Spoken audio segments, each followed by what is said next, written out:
Hello বন্ধুরা, তো আবারও চলে এসেছি তোমাদের সাথে নতুন একটা মিনি ব্লগ নিয়ে। সকালে ঘুম থেকে উঠে বিছানাপত্র গুছিয়ে তারপরে দাঁত টাত ব্রাশ করে এদিকে দিদি এসে মাংস নিয়ে এসেছিলো, সেই মাংসগুলো ধুয়ে, আর দিদি এখানে মুসলি নিয়ে এসেছিলো দুধ দিয়ে খাবো সেই জন্য। আর এদিকে আজকে মাম্মামের পালস পোলিও ছিল, সেই জন্য আমরা সকালবেলা টিফিন করে নিয়ে গেছিলাম মাম্মামকে পালস পোলিও খাওয়াতে।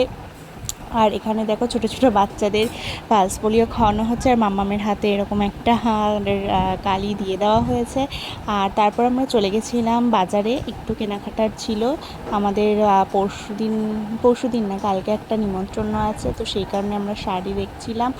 আর এখানে এই ছাপা শাড়ি দেখার পরে এই শাড়িটা বেশ পছন্দ হয়েছিল, তাই জন্য এই শাড়িটাই নিয়ে নিয়েছিলাম।